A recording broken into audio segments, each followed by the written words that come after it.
Hey guys, this is PODFIC, and today we're going to be reading Cherish the Present by Listen to the Little Bird. The summary is, it's Christmas. Everyone is home. Nobody's severely injured or missing or dead. They were together, and that was what mattered. Alright, without further ado, let's hop right in. Alfred opened the door for Jason, before he even had a chance to knock. Jason grinned lazily and was rewarded with a tilt of Alfred's lips. Master Bruce just returned as well, Alfred stated, eyes glinting with warmth. The rest are already in the living room. I believe Master Dick has coaxed everyone into spending the night there. Jason snorted in amusement. Why am I not surprised? He stated dryly. Alfred accompanied him into the room, peacefully silent despite the number of people present.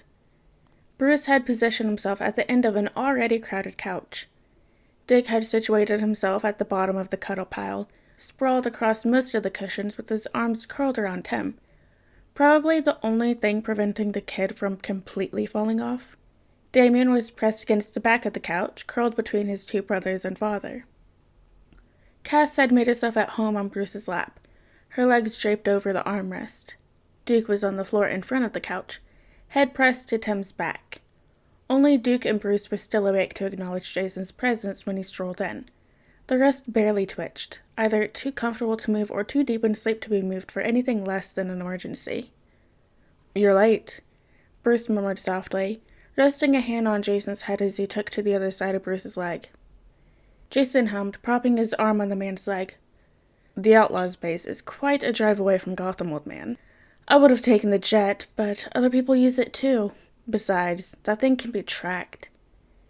Bruce huffed and ran a hand through his son's hair. Welcome home, J-Lad, he whispered. Jason snorted quietly. Yeah, Merry Christmas and whatever. At Bruce's blank look, Jason waved his phone in his face. It's past midnight already. Merry Chrysler. Shh, came Tim's response. His face mushed into Dick's chest. I'm sleeping, not Christmas. Whatever you say, Timbo. Merry Christmas! Was yelled right before Tim was shoved off the couch. Tim groaned dramatically into the blanket that was draped over him sometime in the night. He was left alone for a few blissful moments before his blanket was unceremoniously yanked away from him. Finally, he blinked his eyes open, rolling over to glare up at his brother. Shut up, Tim mumbled, pointedly covering his eyes with his arm. Dick, he added pointedly. Dick sighed above him, too used to Tim's slow morning starts to truly be surprised. Come on, Timmy, he whined. Get up! We're opening presents already. That got Tim's attention. He sighed heavily before he pushed himself up to his feet. What happened to breakfast? Tim yawned as the cup of hot chocolate was pressed into his hands. Dick huffed. We tried to wake you up, I assure you, but you're a log in your sleep. Only when I'm safe, Tim mumbled out, and chose to ignore Dick's fond smile by hiding his face in the mug. The Christmas tree was located at the corner of the movie screening room, mostly because they tended to sprawl on the floor of the living room to play board games and Wii, and also because the lighting of the Christmas lights was a nice backdrop for festive films. Tim and Dick walked into the room to Jason and Damien playing what looked to be a very serious game of cat and mouse. Jason was trying to prevent Damien from getting to the Christmas tree, and Damien was making a valiant effort to slip past Jason's bulkier frame. Dick cooed quietly, his grin bright and plastered to his face.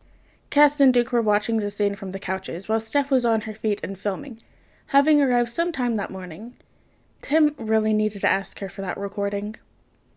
The scene ended when Damien darted too close to Jason, and he managed to wrap his arms around Damien's still moving form, sending both of them to the ground. Jason was chuckling, deep and content laughs bubbling up deep in his chest, and Damien was giggling, a young, happy sound, his hands clasping around Jason's arms but not actively fighting the hold. The moment lingered until Damien wiggled out of Jason's grip, his forced pout not completely hiding the smile at the corners of his lips. Jason grinned unrepentantly, springing to his feet and offering his brother a hand up. All right, Jason drawled, tilting his head at Bruce. We good to open the presents, old man? We are, Bruce confirmed with a soft smile. Shall we do it in order of age? There was a significant amount of time spent bantering back and forth, and they knew they were wasting time, but they hardly cared. They were all here and safe. Nobody was gravely injured. Nobody was missing or presumed dead. If their family had learned anything, it was to cherish the moments that they had, while they had them. They finally ended up deciding on a random order, meaning take whatever present was thrown at you and start ripping it open. Did anyone buy anything fragile? Bruce had to shout before Jason sent the first gift flying. Only after everyone gave their negatives did Bruce give a nod, and then brightly colored gifts were flying at different people. In the middle of the chaos, Tim disappeared for a short moment, before returning with a smug grin. Then, when all the wrapping paper was finally disposed of, Tim perched himself in the backrest of the couch with a sparkling, excited glint in his eyes. "Ladies and gents," Tim yelled, to get everyone's attention over the din and messing with the presents. "I have a final Christmas present, which is not in this room. I'll give you a few hints. It has already been set up, it's fun for all the family, and it allows 8 players." Dick gasped dramatically, happy to play along. Could it be a red and blue Nintendo console? Jason was grinning, already moving towards the exit of the movie room. "Please tell me you've already unlocked all the characters," he addressed Tim directly, already expecting his response. Tim grinned back, proud and satisfied. They managed to coerce Bruce into playing with them. Cass was usually adverse to most video games, but the nature of Super Smash Bros. Controls meant that she could just smash buttons at random and still have a chance of winning, especially with 7 other players jostling each other on the small stage. "Rainbow Ball!" Dick yelled. "Mine!" "No, it's mine!" Steph yelled back. "And it's a Smash Ball, you uncultured swine!"